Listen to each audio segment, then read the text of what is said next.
Ladies and gentlemen, before we get into the details of this movie, jump with me into the millennial time machine. Let me remind you what was going on in May, during the release of Mad Max, which was May 15th, 2015.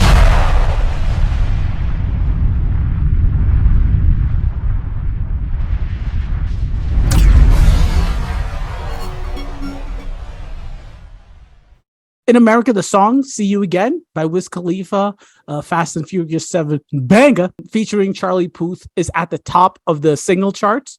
Barack Obama is the current president, and the movie Avengers: Age of Ultron is at the top of the box office. A couple of highlights of that year: Drake released Hotline Bling. I don't know if memes were a huge thing back then, but this was like the GIF of GIFs. Like, I mean, it was a GIF. This was a meme.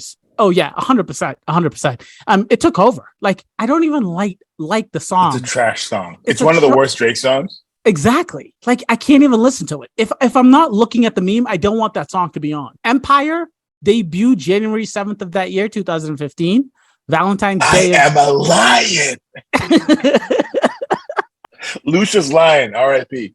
That's exactly. Valentine's Day of that year. The first 50 Shades of Grey was released, the movie that made BDSM cool again. Lin-Manuel Miranda writes a little Broadway play called Hamilton, and now it's the greatest, biggest thing in the history of Broadway. The movie that won the Academy Awards that year, Best Picture, it was Spotlight, which I think is an absolutely fantastic pick. Great pick. Probably, right. Yeah, it's probably like for like Academy. This Awards, movie should have won over Spotlight. You're insane. Okay, but speaking of the big movies that year, they knew, and they did nothing. It's just yelling about the church, bro.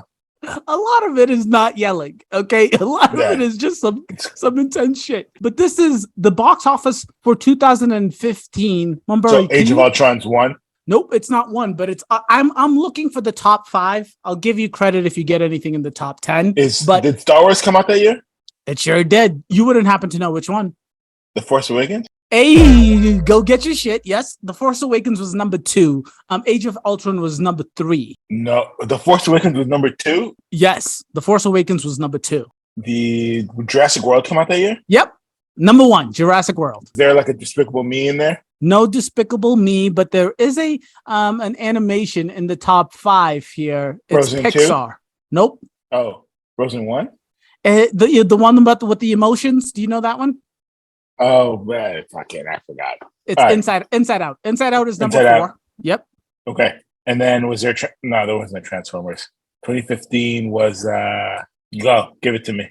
Okay. Well, you did pretty well. You actually did pretty well. So Jurassic Park number 1, Force Awakens 2, Age of Ultron, Inside Out, Furious 7. That's the one I thought. Furious 7. Oh, you already talked about it. Yeah. Okay. Okay. Family. American Sniper, which I thought was a sneaky weird pick to have up there. Huge oh my movie. Goodness. I'm sorry, Mulberry. You were right. Yes, the Minions. Number 7, Hunger Games, number 8, The Martian, 9, and 10 is Cinderella. I was very surprised. Low key, honestly, the movie I've watched the most and my favorite movie from that list is The Martian. Such a fun movie. It's 100. We are going to, speaking of an orange hue, we are going to have to do The Martian in the near future. Honestly, speaking of orange hues, I was going to say, because that like color palette, that orangey color palette, The Martian has it, but this movie actually has like an orange and a blue thing going for it, where like the sky is with the sky with the desert, but then also there's a whole scene where it's like the dark blue in the swamp. Yeah. Those two colors, the only other movie I can think of off the top of my head that had to do those. Do you ever see that King Kong movie? Or was it King Kong and Godzilla with Samuel Jackson? Yeah. Oh, the jungle one? I know, exactly. Yeah, it's Skull Island. Skull Island. Skull Island Vietnam movie, and it has the same exact color palette, pretty much.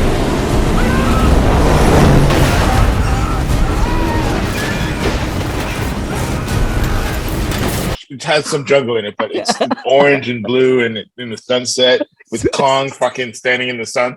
Yeah. Samuel L. is the only Negro that thinks he could go one-on-one with him. I am the man who grabs the sun, riding to Valhalla!